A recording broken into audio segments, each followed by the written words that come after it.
Hello, this is Mr. Hornsby 83 with the Mr. Hornsby 83 review, and I am reviewing. I guess I'm going to review the NXT Takeover Brooklyn 2, which I won't take too long on that. I'll run through that real fast. Then go on my review of SummerSlam 2016. So, alright, so first up, let's get to the NXT Brooklyn Takeover 2, or Takeover Brooklyn 2. My bad on that one. So the first match was No Way Jose, No Way Jose against Austin Aries. Really good match. I'm glad that Austin Aries won. This is actually my first time getting to watch an Austin Aries match on NXT. Because I watch the show on Wednesdays like here and there, but I really don't watch it consistently. But I do watch it here and there. I was very happy Austin Aries won. Next up, we had, I think it was some new female wrestler taking. I forgot her name. If anybody knows her name, remind me let me know in the comments or something. But she was on. She wrestled some other lady and she won. So I wish I could remember her name, but. But next up, I mean, it was a pretty good match, though. She did pretty well in the match with the victory. So next up, we had Glorious Bobby Roode make his NXT, I believe, in-ring debut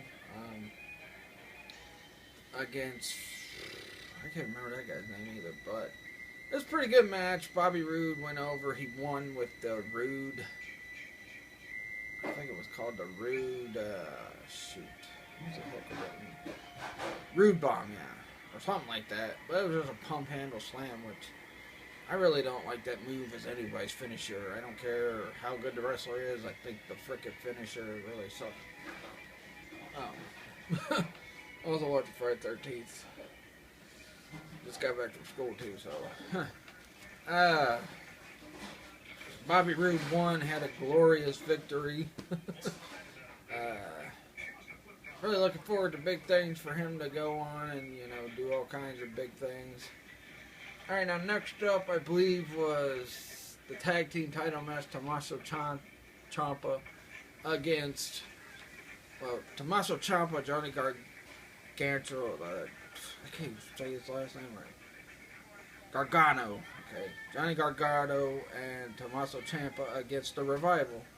Now, this match was pretty good. The ending was kind of screwy because Johnny Gargano gets locked in one of the guys from the Revival's finisher.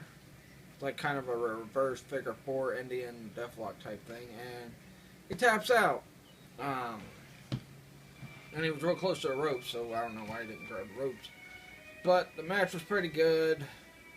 Revival retained their tag team titles, and next up we had Asuka against Bayley, which this might have been Bayley's last NXT show because I think she's going to the main roster, maybe on SmackDown, but maybe not. Maybe she'll go to Raw because of the developments that happened last night in the women's titles match, which I'll get to here in a second when I get to SummerSlam. So Asuka won with a devastating kick to the back of Bayley's head, just knocked her for a loop. Pinned her 1, 2, 3. Pretty good match as well. They really display their women well on NXT. I mean, they've been trying to do that on the main rosters nowadays because they want to get people interested in the women's division again in WWE. So I can understand that. So next up, we had the big main event.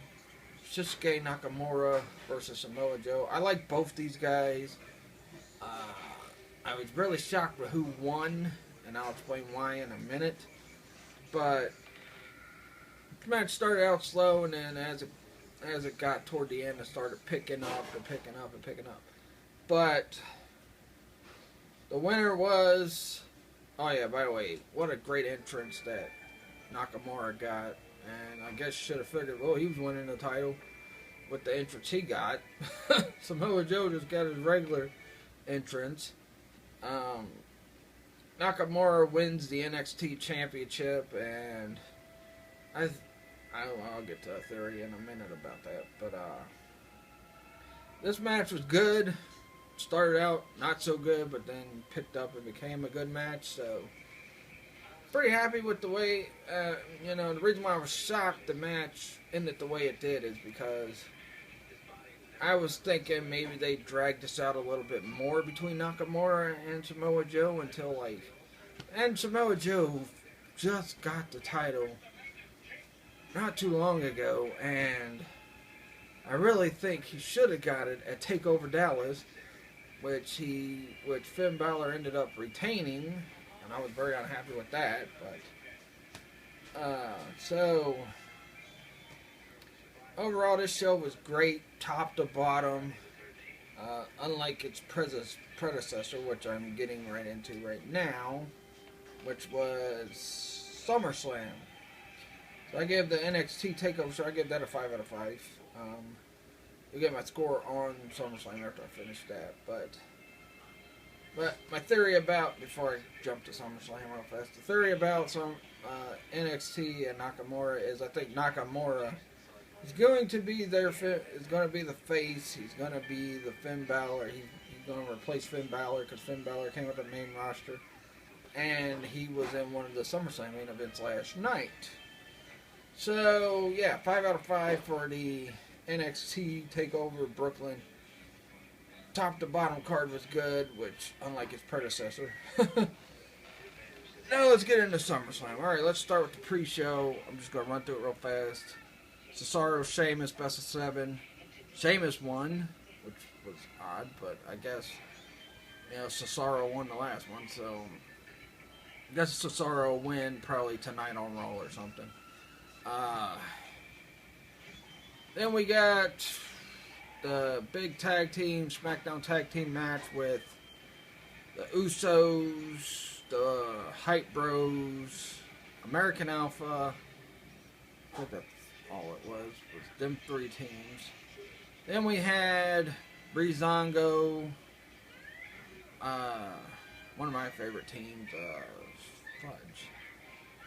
If I could freaking say their name right. The Vaudevillains. Like I said, just got back from school, so my brain's still, trying to get back on track. Vaudevillains, the Trash Ascension, and who was the other team? I think that was the 3 teams for the SmackDown side. But American Alpha, and then won. And at the end, it kind of might have stirred up. It might have entwined a rivalry starting between the Usos and American Alpha, because American Alpha was getting ready to pin, I think, one of the Vaudevillains. I don't know if it was Simon Gotch or Aiden English. Could have been somebody from Breezango or somebody from the Ascension. And when they were getting ready to do the finisher, when the Usos tagged in after Jason, I think his name's Jason Jordan, tagged in Chad Gable, and him and Gable double team, and they would get ready to finish the match. One of the Usos tagged in, it might have been Jay or Jimmy, who knows. Got the pin, and Jason Jordan was very unhappy with it. You could tell he was just looking, and then it took a while for them to raise each other's hands and all that, so pretty interesting. I'm going to have to watch SmackDown Live tomorrow night to find out what's going on. If they progress it further, which might end up being America Alpha and Usos in the mix for the SmackDown Tag Team titles, whatever they're going to be called. I have my thoughts on what they should be called, which I might just do a video where I run down what my thoughts for the SmackDown Tag titles and what the new women's title might be called or whatnot on SmackDown. And if they may need another belt or not. So, I don't know. Alright, then we had another tag match. Neville and Sami Zayn against the Dudleys. Dudleys are starting to become the pre-show match kings. Sami Zayn, Neville won. No surprise there. Dudley pretty much are jobbing to these younger teams, which is something a lot of these other veteran guys won't do. But, yeah, so that's it for the pre-show. We get to the main roster, and I believe it started out with Enzo and Cass taking on Jericho. And I really like Jericho. Even though they didn't start out as a team young together, like this team that I'm about to compare them to, they kind of reminded me of the Hart Foundation of Bret Hart and Jim Neidhart. Not the big faction they started in '97, but Bret Hart and Jim Neidhart, even though Jericho's starting to get out of shape a little bit. He can still wrestle pretty well, but he's starting to get out of shape a little bit. Kevin Owens, that's what he wants. I mean, even though he's a big, heavy guy, he's still very athletic and can do moonsaults and all kinds of stuff. So, yeah, and the big thing about this was Jericho beat Enzo and Cass in Enzo and Cass's homecoming. I know Enzo and Cass came out, playing up to the crowd, talking about, the Frank Sinatra, making Frank Sinatra references that Enzo's like, yeah, now he's in WWE, which he was comparing himself to Frank Sinatra. Enzo was. And then Cass was freaking singing songs, and then they spelled out, they did the little stick of, I got one word for ya, and I'm gonna spell it out right now, S-W-A-F-T, soft. Even though that's not how you spell soft. But, I guess they didn't get proper education. I'm kidding. I always joke about that. I even did it before the commentators were doing it on the freaking shows. Jericho won. Very shocking. The next matchup, I believe, might have been the Intercontinental title match between Miz and Apollo Crews. Miz retained, which, Apollo Crews, I guess that thing's done, unless they're, hopefully going to continue it. Who knows? But Miz retained. So then we got, what was the next match? I think it was the women's title match between Sasha Banks and Charlotte. And let me make a note here. No titles switched hands last night. Yeah, a new title got a owner, but no titles really switched hands last night. Sasha Banks against Charlotte, it was a pretty good match. Wasn't as good as that Raw one, but it was still pretty good. But the ending is what really got me. Charlotte wins the title right back, and right after that happened, I'm like, gosh, she's as bad as her dad. She's gonna be the female Nature Boy for real. Booking herself to win the title so many times. I mean, that was, what was the point in putting the title on Sasha Banks on a Raw after Battleground if you were just going to say, hey, the title's going back to Charlotte at SummerSlam? That made no sense to me. I think it was very stupid that they did that. Sasha Banks, they had her on the, the pre-show, on the little lounge thing that they do during the pre-show. And she was talking about how she was honored to have that belt and this title, my bad. Vince might try to get my YouTube channel taken down if I call it belt. But that was, I was like, what? Why the heck did she freaking lose the title when she just got it 4 weeks ago? I don't know. And I guess they want to put more heel heat, unless they're going to have them flip-flop the belt like they did with Mick Foley and Rocket 99, which is going to be stupid because, I don't know, irritating. So, next up, we got John Cena versus AJ Styles, one-on-one. This match was the match of the night, best match on the card, and that's saying a lot with, with the way the other matches turned out after So, okay. Like I said, this was a good match, and the right guy won in this match. AJ Styles beat John Cena clean. It took 2 Styles clashes and 2 phenomenal forearms, but he did kick out of an AA from Cena. And a Super AA from Cena, which I've rarely seen anybody kick out of that. That was a big shocker. But I was very glad AJ Styles won, especially if they're planning on moving him on to the title, which they may. And I'll get into that more when it gets officially announced that Dean Ambrose. Well, I don't want to spoil. I already spoiled it anyway. But yeah. So then I think next up might have been the tag team title match, New Day versus Anderson and Gallows. Also, before the match with AJ Styles and Cena, he was back there talking to Anderson and Gallows, and they were doing the little club thing, doing a too sweet and all that. And then, they look over and you see Finn Balor, and they're trying to get him to do the too sweet, and he just looks at him, laughs, and walks off, even though he had the Balor Club shirt on. So who knows what's going to go on with that? Maybe leading toward WrestleMania, who knows? But after what happened with Balor tonight, who knows? But yeah, tag team title match, New Day, Kofi Kingston and Kofi Kingston and Xavier Woods asked Jon Stewart to replace Big E during the match in a backstage segment where Jon Stewart's talking to Shane and Daniel, and then he's dogging on Stephanie, and then Stephanie looks like she's about to kill him, but he's sitting there like going, "Oh, I was just kidding. I love you," and all that, pretty much doing his shtick. So this match was odd because it ended in a DQ. New Day got DQ'd because Gallows and Anderson was getting ready to pin, I think, Xavier. And Jon Stewart got in the ring. He didn't touch him, so there was no DQ there.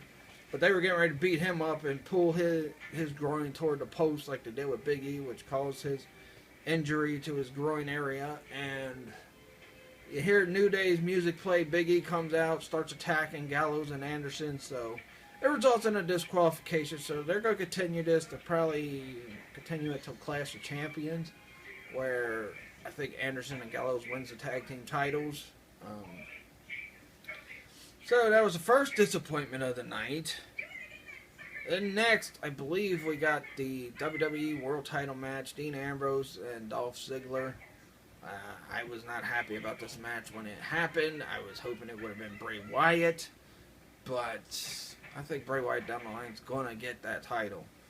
But I was looking to see, because the Universal title is going to be revealed tonight, last night, and it was Dean Ambrose came out, the strap was still black, the background behind the logo was black. So I don't know what they're going to do. I have an idea after seeing the Universal title. But this match was not what people were expecting. I know a lot of people were disappointed in the match. Dean Ambrose did win, but Dean Ambrose, I think, is going to go heel because he was acting pretty heelish last night on the card, mocking Dolph Ziggler's super kick and sitting there doing the little shaking thing that Dolph Ziggler does. Oh yeah, by the way, that's what Kevin Owens and them did earlier in the match with Enzo and Kaz when they attacked, and Kevin Owens did the goofy little dance that freaking Enzo always does, which I thought was hilarious. But yeah, Dean Ambrose won. I didn't see how he pinned him because I went in the other room to do something, and then I come back in and Dean Ambrose pinned him and won. So that match ended. Next up, I think we got no, it wasn't that. No. Next up, I believe, was the women's match, the 6 Diva tag for SmackDown, which was Naomi, Carmella, and Becky Lynch against what was supposed to be Natalya, and Alyssa Bliss, and what was supposed to be Eva Marie's debut, but because of the suspension, she wasn't able to wrestle because she got caught, I guess, for that wellness policy, just like Roman Reigns did. So in her place was Nikki Bella. Natalya and them won. Nikki Bella came out, got I forgot who she came. I think it was Carmella, hit her with the rack attack. Boom, match was over. Wasn't a very special match. It was good enough, but it wasn't very special. Then we got the WWE Universal title match, which you see Mick and Stephanie, they're sitting out there like Daniel Bryan and Shane did earlier when the WWE title match was going on. And the Universal title looks a lot like the WWE World title. Only difference is strap's red, background behind it's red, the little hash thing's black. So this match was not what people were expecting either. I thought this match would be even better than what it was, but it was still decent enough, and I was shocked, like with the Nakamura thing at the NXT takeover. I was shocked who won, but then again I see why he won, because they want to make him a big star.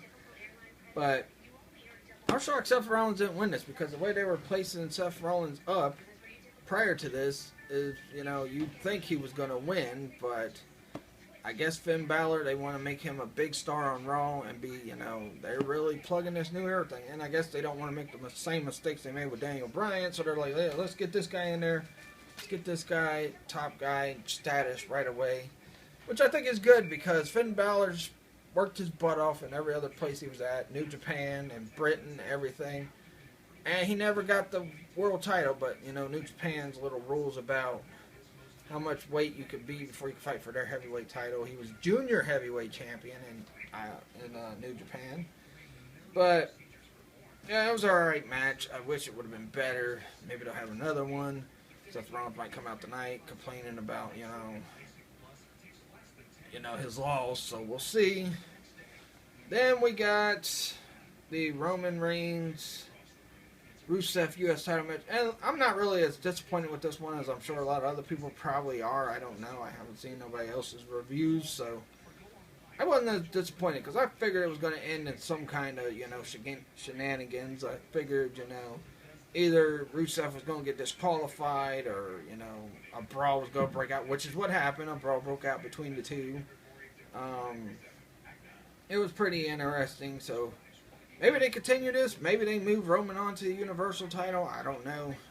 I think they should continue this, because you can't start this feud and then just do it in a draw and then say, oh yeah, that's it for this feud. Roman, you can go back to the top. Yeah. But I hope they continue this feud. I think it's a good way they can get Roman Reigns over, maybe, but who knows. His fans still aren't responding to him too well, so I don't know. Heel turn, maybe the best thing to do. Maybe a face turn for Rusev and a heel turn for Roman. Because, Rusev's got to defend the honor of his wife, and any man who's married knows how important it is to defend the honor of your wife. Yeah, it's important to defend yourself, but it's more important to defend the honor of your wife. I know that for a fact, because I'm married myself. So. But, yeah, so I wasn't disappointed with this. Now, this match, I was really disappointed with. Because not only that, there was rumors floating around, Goldberg might show up. Rumors floating around, Undertaker might show up. I've seen some things where Brock's calling out Goldberg. Goldberg responding to what Brock's saying. So, it didn't happen though, but maybe it happens tonight on Raw. But Randy Orton versus Brock Lesnar. And I was really looking forward to this match, and I was really looking forward to Randy Orton getting his win back, the same that John Cena did, because Brock Lesnar and Randy Orton did wrestle once. Randy Orton wasn't a top star. It was when they were both starting, but Brock got pushed to the top right a couple months after he had debuted, and he fought Randy Orton on a SmackDown showing, which he won. It was a pretty decent match, but I was hoping Randy Orton, because he kept saying, oh, well, I'm the legend killer. I'm going to kill a legend, Brock Lesnar. But he did hit a couple RKOs. Brock Lesnar did the Suplex City. He didn't get to get as many suplexes on, Randy Orton as he did John Cena, et cetera, John Cena, Roman Reigns level. But, there was a point where Brock went outside. He was going to put Randy through the table with an F5. Randy Orton got out of it, RKO'd him, and then Brock hit the F5 in the ring, went to pin Randy, because Randy Orton hit an RKO earlier, pinned him and kicked out. Brock hit the F5, Randy kicked out, and then Brock took off his gloves and started just pounding him MMA style, like, blow, blow, blow, busted him open. The match got called off by TKO because supposedly Brock knocked Randy Orton out, which was like the stupidest ending ever. It was even worse than last year's ending with Undertaker. But maybe they're going to continue this with Randy Orton, because Brock Lesnar did F5 Shane last night as well. there were some interesting things that came out of the show last night. Possible Cena heel turn, because after AJ beat him clean, he took off the Never Give Up armband, laid it in the ring, and walked off. And, you know, Cena usually he keeps that thing on, and usually don't leave it in the ring like that. So maybe Cena's gonna go heel. Maybe finally, when people have been hollering for like 3 or 4 years now, maybe longer than that. But maybe the Brock, you know, Randy thing continues. Who knows? Because if they are going to do Goldberg Brock again to get a better match than what we got at WrestleMania 20, that would be okay as long as the match is better than WrestleMania 20. But if it's freaking like WrestleMania 20, no. But I want to see Randy Orton get that victory over Brock. Maybe Randy Brock fight at WrestleMania. That would be great. And Randy wins and kills the legend of the Beast incarnate. Because, you know, a lot of people are thinking, oh, they're saving me for Roman Reigns. I'm hoping they're not saving me for Roman Reigns. Let Randy Orton do it. He's an established guy. He's done everything else. The only thing he's got left to do is beat Brock Lesnar. They let Cena beat Brock when Brock first came back. Why not let Randy do it? Yeah, SummerSlam was good when it started, but toward the ending, it just flanked out, which really hurt the score. I'm going to give it a 3.5 out of 5. None have been, you know, I didn't like 14. I didn't watch last year's. I was hoping this one would be as good as 2013's, but, I mean, especially with the way the card was stacked, it was like boom, boom, boom, boom, boom. But, yeah, that'll do it for this review. Please like this video, leave a comment, subscribe for more. Follow me on Facebook, my Facebook fan page, Mr. Hornby 3 Topics. I do the Facebook Live thing. I do written reviews, but I haven't done written reviews in a while because I started school and that. So I get pretty tired when I get home. Plus, I go work out afterwards. So until my next YouTube video sometime this week or my Facebook Live, peace out.